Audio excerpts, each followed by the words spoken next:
오늘 하나님 말씀은 신약 성경 요한복음 제13장입니다.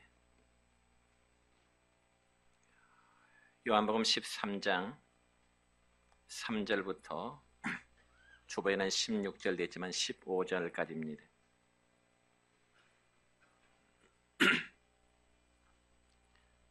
자신 줄 알고 봉독에 올립니다.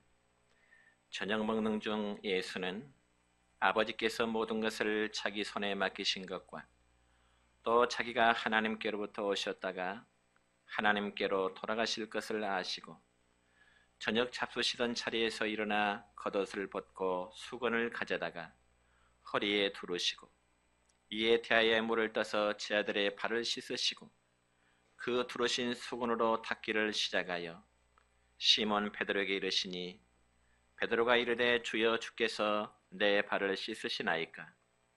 예수께서 대답하여 이르시되 내가 하는 것을 내가 지금은 알지 못하나 이후에는 알리라. 베드로가 이르되 내 발을 절대로 씻지 못하시리이다.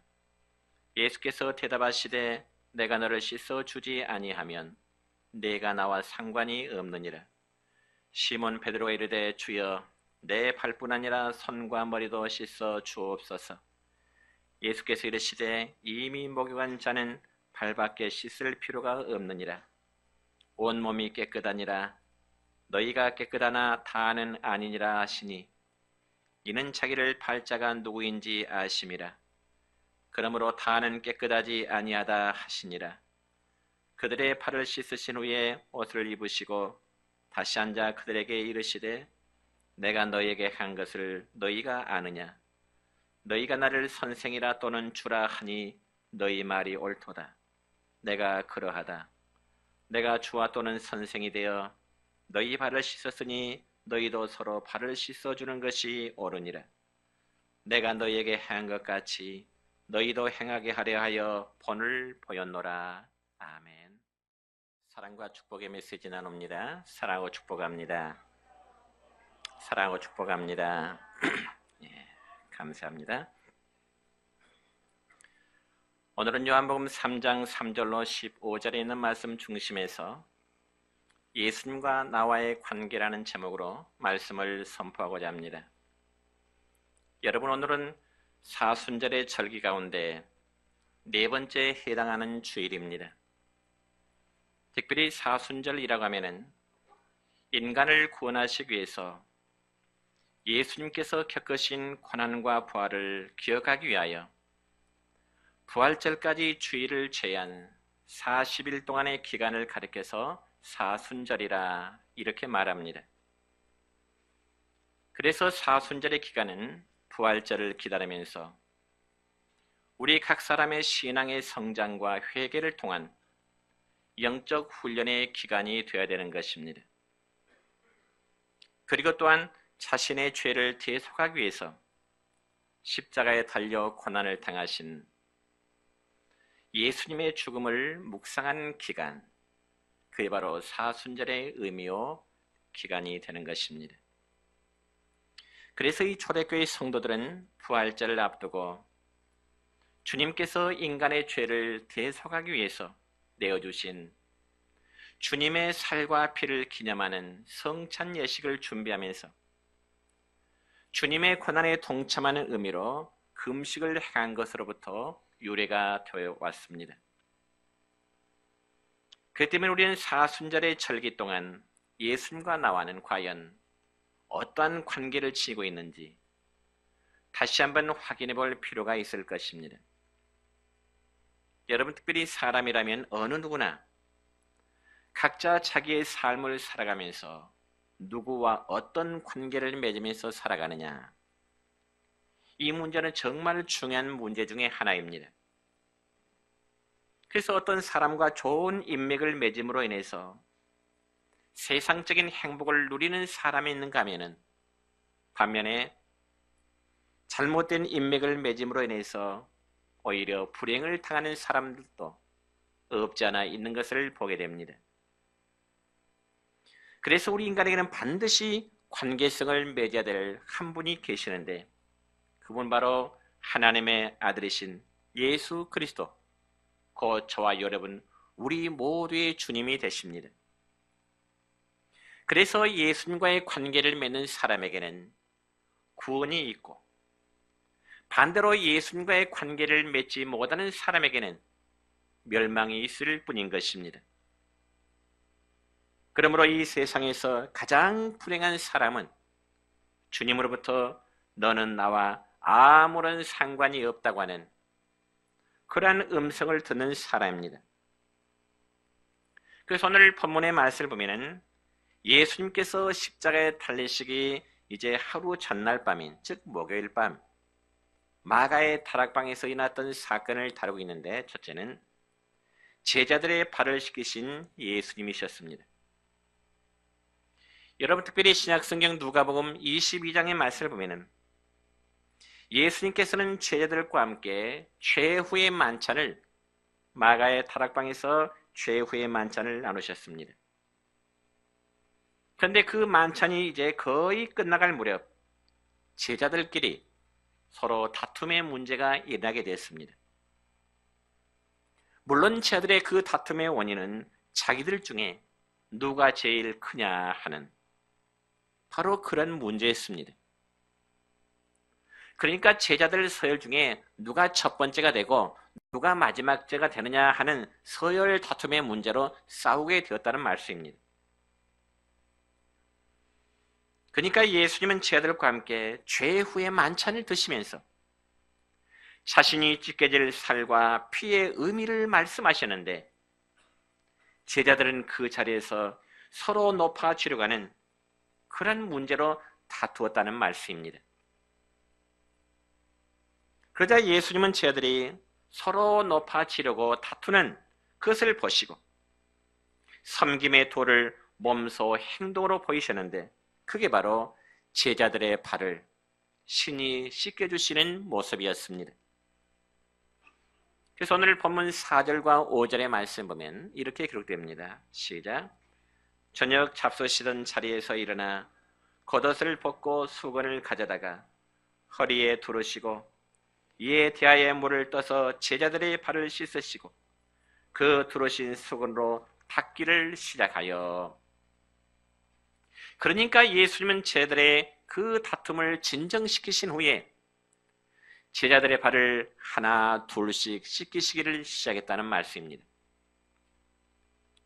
그리고 이제 베드로의 차례가 되자 예수님은 베드로에게 이런 말씀하십니다. 베드로야, 네 발을 이리 내라. 그러면 그때 베드로의 반응이 어떠했을까요? 오늘 본문 6절 하반절의 말씀을 보면 주여, 주께서 내 발을 씻으시나이까? 이 말을 조금 리얼하게 표현하자면 주님이 제 발을 씻으신다고요? 그러면서 이어지는 8절 또 첫 부분의 말씀을 보면 베드로가 이르되 내 발을 절대로 씻지 못하시리이다. 완강하게 거절의 의사를 표현하고 있는 것입니다. 그러면 왜 베드로가 자기의 발을 씻겨주신다는 그 예수의 말씀을 그토록 완강하게 거절했을까요? 여러분, 그 당시 남의 발을 씻겨준다는 것은 마치 종들이나 하는 일인데, 선생님이신 예수님이 자기의 발을 직접 씻겨주신다고 하니까 이 베드로는 도저히 감당할 수 없는 그런 일 때문에 예수님이 저의 발을 씻는 것 저는 감당할 수 없습니다. 한마디로 베드로는 예수님의 그 말씀에 깜짝 놀라게 되는 것입니다. 그때 예수님은 베드로에게 또다시 무엇이라고 말씀하신가요? 본문 8절 하반절 말씀을 보면 내가 너를 씻어주지 않으면 네가 나와 상관이 없느니라. 그때 베드로는 예수님의 그 말씀에 다시 한번 또 깜짝 놀랄 수밖에 없습니다. 무려 3년 동안이나 예수님과 동거동락하면서 함께 생활했는데 예수님께서 발을 씻겨주신다는 것을 거부하면 예수님이 아무런 상관이 없다고 말씀하시네요.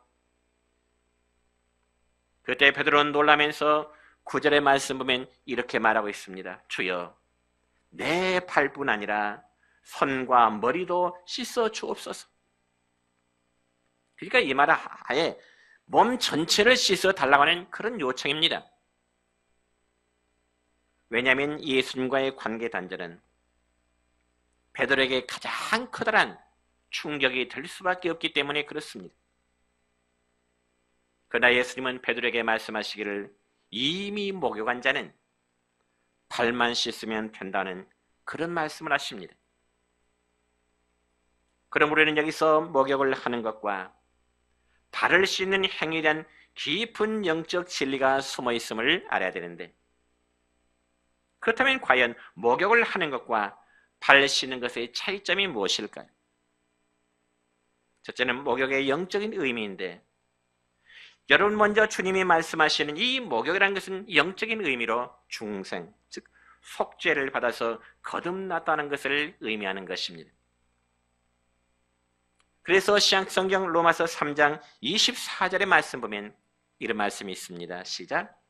그리스도 예수 안에 있는 성령으로 말미암아 하나님의 은혜로 값없이 의롭다 하심을 얻은 자 되었느니라. 아멘. 그러니까 우리는 본래 더러운 죄인이었지만은 하나님의 아들이신 예수님이 우리의 대신 십자가의 피를 흘려 죽으심으로 인해서 우리는 그 사실을 믿음으로 받으면 우리의 모든 죄가 속죄된다고 하는 그러한 사실입니다. 그리고 하나님은 우리를 의롭다 인정하시고 자녀로 삼아주시는데 이 과정이 바로 예수님이 말씀하시는 목욕이라는 의미인 것입니다. 그런데 이 속죄에는 두 가지의 성질이 내포되어 있습니다. 먼저 골로새서 2장 13절의 말씀 보면 우리의 모든 죄를 용서하신다고 말씀되어 있고요. 히브리서 10장 14절의 말씀 보면 하나님이 우리의 죄를 모든 죄를 용서하시되 영원히 용서하신다. 영원히 용서하신다는 말씀이 기록됩니다. 그러니까 한 번 속죄함을 받고 의롭다함을 받아서 하나님의 자녀로 다시 태어난 사람들은 모든 죄가 영원히 용서받게 되었다는 사실을 믿으시기를 바랍니다. 그러므로 하나님께서 죄인들을 용서하시는 이 속죄의 사랑은 예수님께서 단 한 번 십자가에서 피 흘림으로 해결되어진 것입니다. 그래서 우리는 예수님을 믿는 순간 단 한 번으로 끝나는 것입니다. 이 얼마나 놀라운 은혜입니까? 그러면 또한 발을 씻는다는 것은 무엇을 의미할까요? 여러분, 발 씻음의 영적인 의미는 이는 목욕한 자도 날마다 더러워지는 발을 씻듯이 하나님 앞에서 날마다 회개하는 생활을 의미하는 것입니다. 여러분, 우리는 매일 발을 씻지요. 그렇지 않으면 냄새가 날 것이고요. 또 무좀이 걸릴 수밖에 없겠죠. 이처럼 우리는 예수님을 영접함으로 죄 사함을 받게 되었고 또한 하나님의 자녀가 되었지만은 육신의 몸을 가지고 있기 때문에 죄를 범할 수밖에 없습니다. 물론 그렇다고 해서 어차피 우리는 죄를 지을 수밖에 없는 그런 존재라고 해서 범죄하고 내가 행한 죄에 대해서 스스로 합리화해서는 결코 안 되는 것입니다. 오히려 우리는 죄를 짓지 않고자 결심하지만 자신도 모르는 사이에 죄를 범하게 되므로 날마다 발을 씻어야 하는 것처럼 회개의 생활을 지속적으로 해야 되는 것입니다. 그렇지 않을 때 자신도 모르게 우리의 심령이 부패해지고요. 삶에 좋지 못한 냄새를 풍길 수밖에 없는 것입니다. 여러분, 우리가 목욕을 해서 하나님의 자녀가 되는 것은 새로이 태어남을 의미하는 것입니다. 그래서 이 단계를 우리는 거듭남이라 혹은 다른 말로 중생한다 그렇게 말합니다. 그러나 문제는 이것이 바로 시작이라는 점입니다. 예를 들어 아이가 태어나면은 바로 그 인생이 시작되듯이 우리가 영적으로 거듭나서 하나님의 자녀로 다시금 태어나면은 그때부터 우리 인생은 바로 새롭게 시작되는 것입니다. 그리고 아이는 자기를 낳아준 부모님을 아버지, 어머니라고 부르듯이 예수님의 피로 인해서 거듭난 자는 이제는 하나님을 아버지라고 부를 수 있는 그러한 특권을 부여받게 되는 것입니다. 그래서 하나님과 성도와의 관계는 마치 부자 간의 관계처럼 사랑을 주고 또한 사랑을 받는 관계가 되는 것입니다. 그럼 우리 성도들이 하나님의 자녀로 다시금 태어났으면 그때부터는 하나님과의 긴밀한 관계 속에서 행복을 맛볼 수 있어야 되고요. 그리고 삶의 기쁨을 누리면서 살아가야 되는 것입니다. 그러면서 어떤 성도는 믿음의 생활을 한다면서도 하나님과는 아무런 상관이 없는 것처럼 사랑한다면 그건 참 불행한 일입니다. 여러분, 이런 예를 한번 들어볼까요? 어느 집의 아들이 미국으로 유학을 갔습니다. 그리고 아들은 매일 아버지와 전화통화를 하고 때로는 편지를 보내면서 아버지와의 긴밀한 관계를 맺고 살아갔습니다. 그래서 힘들고 어려운 순간에 아들은 아버지와의 관계를 통해서 어려움을 지혜롭게 이겨낼 수가 있었고요. 또한 아버지로부터 그에게 필요한 용돈이라든지 또 학비까지도 도움을 받을 수가 있었습니다.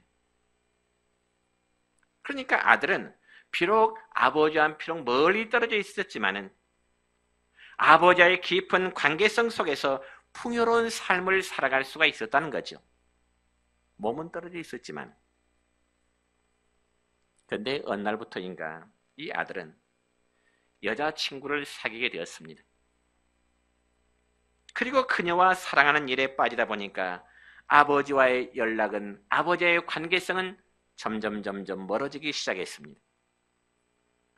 물론 처음에는 별다른 불편을 느끼지 못했고 오히려 여자친구와 사랑하는 일에 빠져 행복을 느끼면서 어쩌면 더 자유로운 삶을 살았습니다. 그런데 얼마 후에 그 아들은 교통사고를 당했습니다. 그러자 아들은 당황이 돼서 아버지의 도움이 필요하게 된 거죠. 그렇지만 이미 아들은 아버지와의 교제가 끊어진 상태이기 때문에 도움을 받을 길이 없었습니다. 그래서 아들은 결혼 문제, 그리고 유학 문제, 또한 직장 문제 등 혼자서 이 모든 일을 헤쳐나가기엔 너무나 힘이 든 것입니다. 왜냐하면 아버지와의 관계성 단절 때문에 그렇습니다. 바로 그것이 아들에게는 커다란 불행이 된 것입니다. 아버지와의 관계가 잘 지속될 때는 그에게는 참 행복했고 풍요로웠지만은 아버지와의 관계가 단절되다 보니까 그 아들에게는 불행이 시작되더라는 겁니다.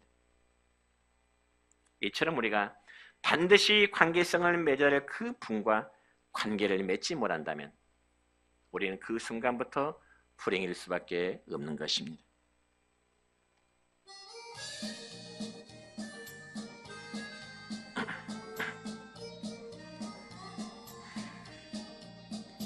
세상에는 눈물뿐이고 고통만 닥쳐와도 내 심령은 예수님으로 기쁜 찬송 부르네. 나는 예수님으로서 참 만족을 누리네.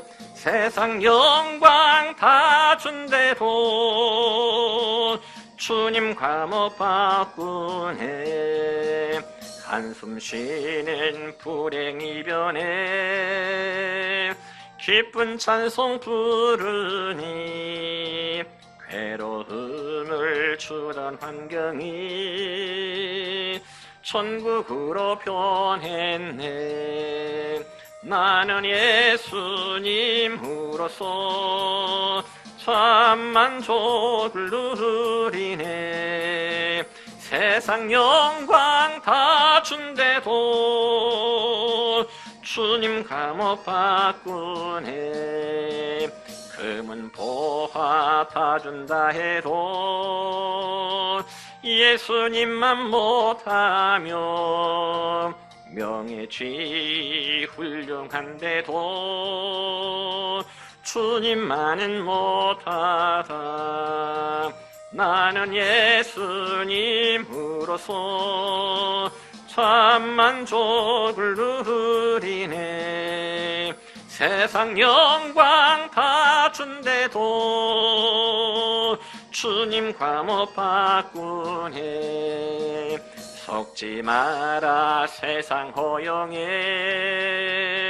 마음 뺏기지 마라. 세상 것은 일장의 춘모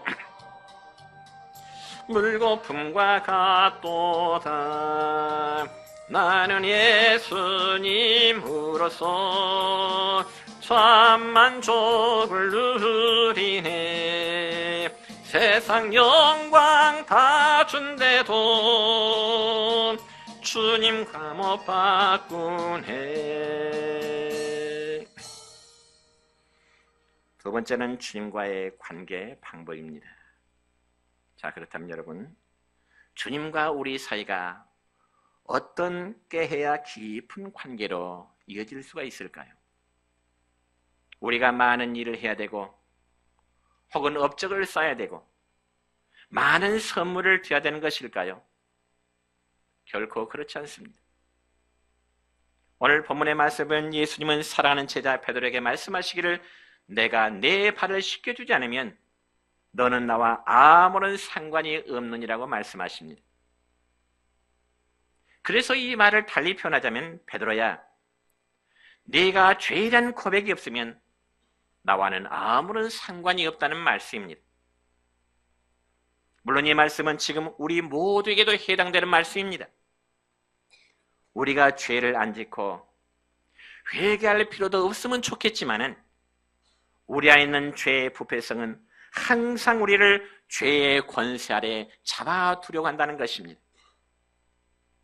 그러므로 베드로가 예수님 앞에 발을 내밀어서 씻음 바라는 것처럼 우리도 역시 삶의 더러운 발을 예수님 앞에 내미는 회개의 순간들이 우리 모두에게 있어야 된다는 것입니다. 그러면 우리는 구체적으로 어떠한 고백이 있어야 될까요? 먼저 우리는 죄인이라는 고백입니다. 여러분, 우리는 예수님을 통하지 않고는 결코 거룩해질 수 없는 하나의 죄인입니다. 그래서 우리 힘으로는 도저히 스스로는 깨끗해질 수가 없다는 말씀이죠.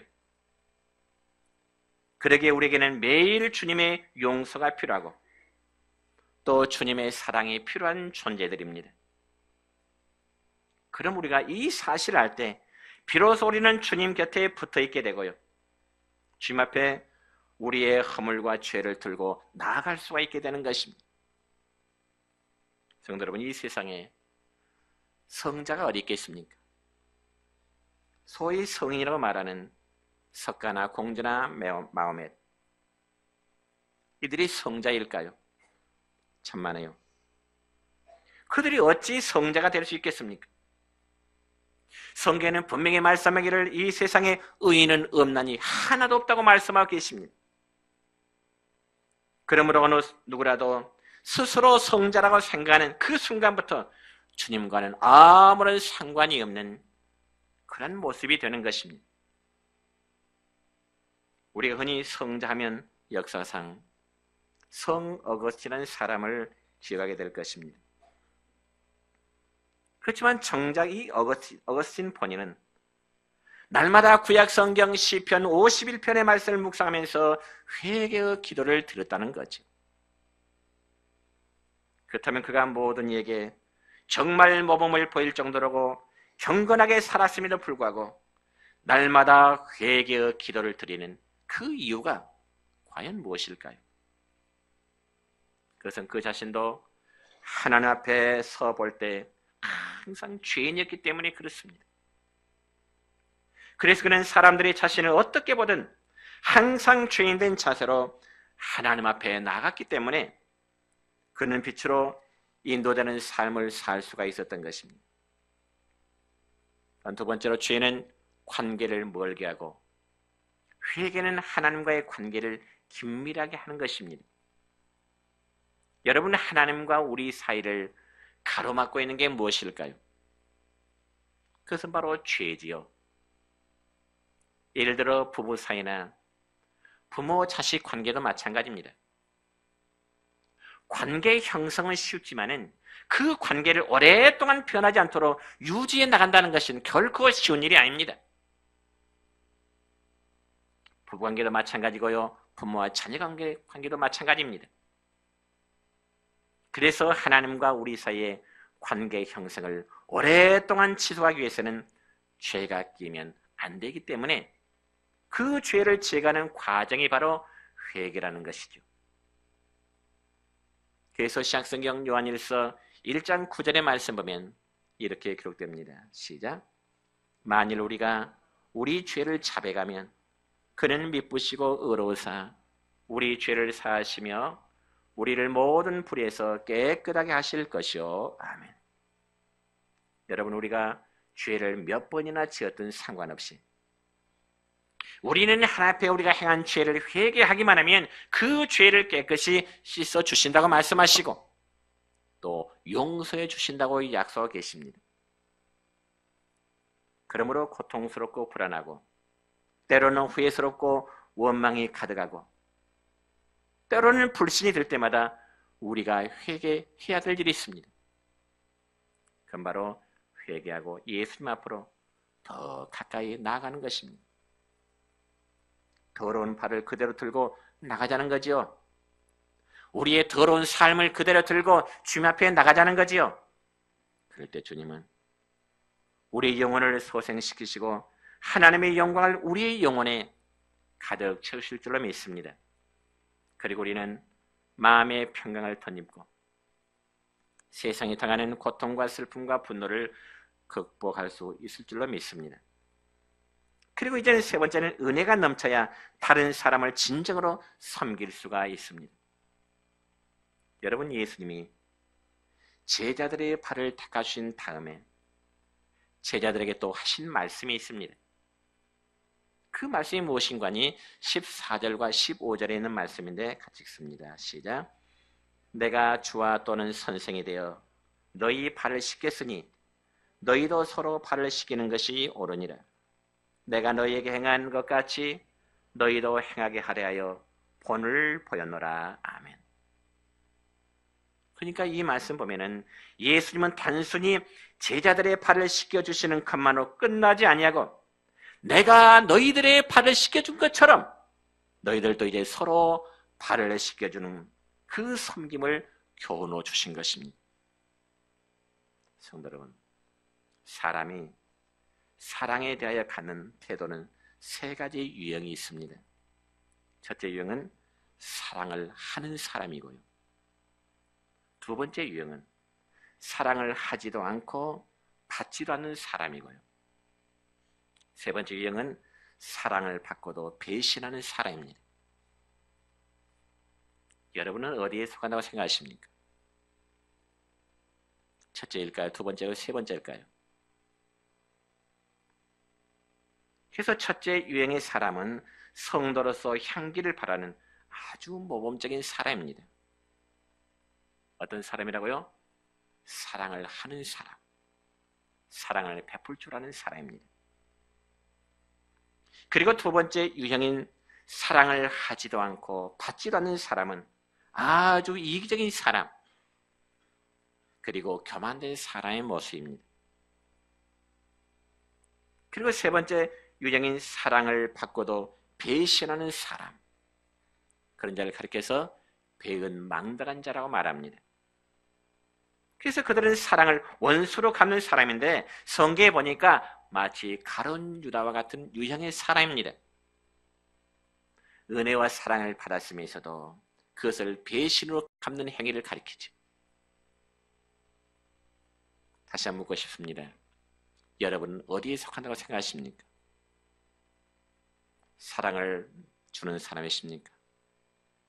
아니면 사랑을 받지도 주지도 않고자 하는 사람입니까? 아니면 사랑을 받았지만은 배신한 사람입니까? 오늘 본문의 말씀 보면은 예수님이 베드로의 발을 씻고자 하실 때 거절했던 베드로는 바로 두 번째 유행에 속한 사람이었습니다. 그런데 어느 날 이런 종류의 사람이 참 많다는 점이죠. 예수님의 사랑을 받지도 않고 사랑을 주지도 않겠다는 것입니다. 그러니까 자기 고집이 있고 자기 기준이 있어서 예수님의 의도가 어떠하든지 자기 기준에 어긋나면은 그냥 거절하는 겁니다. 그게 바로 예수님의 사랑을 거절하고자 했던 베드로의 자세였습니다. 실제로 우리도 예수님을 믿는다고 하면서 하나님의 말씀, 하나님의 사랑보다 내 고집과 내 판단과 내 기준을 가지고 예수님을 믿고자 하는 경우가 얼마나 많습니까? 부인할 수 없죠. 그러나 이것처럼 교만한 행위는 없는 겁니다. 여러분의 판단과 여러분의 기준에 따라서 여러분의 고집에 따라서 신앙생활하면 안 되는 겁니다. 우리가 잘 아는 말씀 가운데 누가복음 15장의 말씀을 보면 탕자의 비유 말씀이 나옵니다. 여러분, 둘째 아들은 어느 날 아버지의 재산을 가지고 집을 나가서 호랑방탕하게 다 써버렸습니다. 그리고 결국은 거지가 되었습니다. 그때 그 아들은 생각하기를 이렇게 비참하게 살 바에야 차라리 아버지께로 돌아가자. 돌아가서 감히 아버지 아들로 맞아주라 말은 못하겠고 아버지 집에서 일하는 하나의 품꾼으로 써주세요. 그러면서 둘째 아들이 집에 돌아왔습니다. 그런데 아버지는 놀랍게도 재산을 다 허랑방탕하게 다 써버린 그 둘째 아들이 집에 돌아올 때 그에게 금목걸이를 걸어주고요. 그에게 새로운 신을 신겨주고요.